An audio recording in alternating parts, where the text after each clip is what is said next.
À l'occasion de cette journée qui célèbre la liberté de la presse dans le monde entier, je vous remercie d'avoir participé à cette rencontre qui nous a permis de discuter des contours de l'exercice de notre travail dans notre région particulière du Nord Kivu. Vous savez comme moi que le travail du journaliste, bien que noble, est un exercice difficile, surtout lié au contexte du Nord Kivu et particulièrement en cette période d'état de siège. Les différentes forces en présence veulent chacune avoir une emprise sur les traitements de l'information, alors que les journalistes doivent rester au centre pour l'intérêt de la communauté.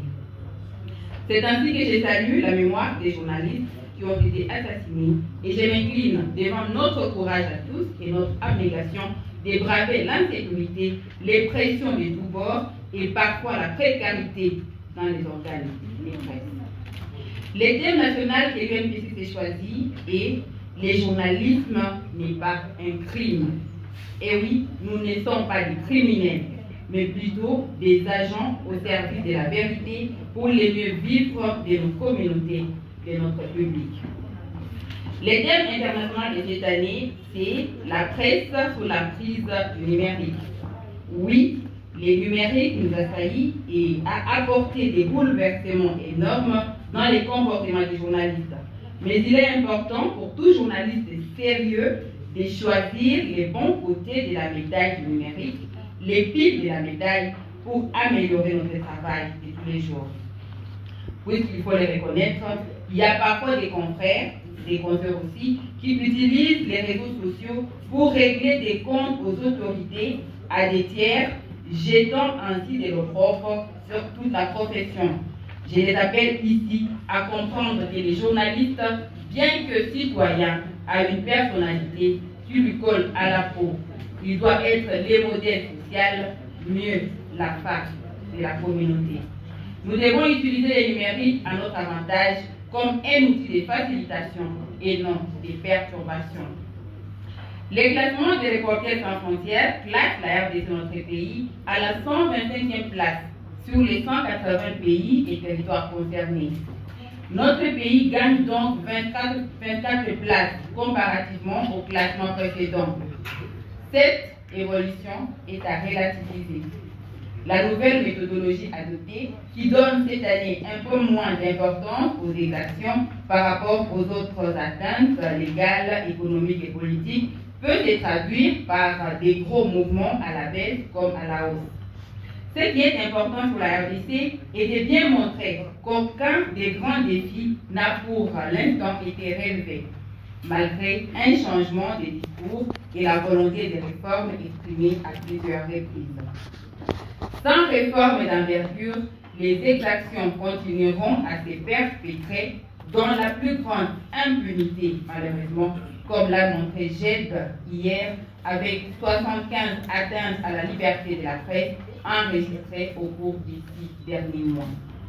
Ainsi, nous continuons à demander d'urgence les décrets d'un moratoire sur les arrestations des journalistes pour des faits commis dans l'exercice de leur fonction, la fin des peines privatives de liberté pour les délits de presse et une révision complète de la loi de 1996 sur l'exercice du journalisme dans notre pays, la mise en place d'un mécanisme dédié à la sécurité des journalistes. Certes, nous avons gagné 24 places par rapport à l'année passée, mais cela ne va pas nous réjouir de sitôt. Au contraire, cela devait nous pousser à encore agir mieux pour l'intérêt de notre liberté et celle de nos communautés.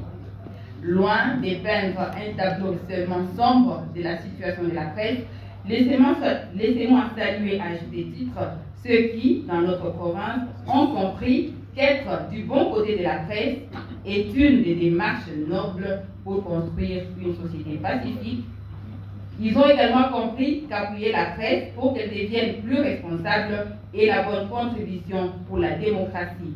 Je remercie donc le gouvernement provincial pour l'accompagnement sans faille qui nous est fourni chaque fois que nous le demandons.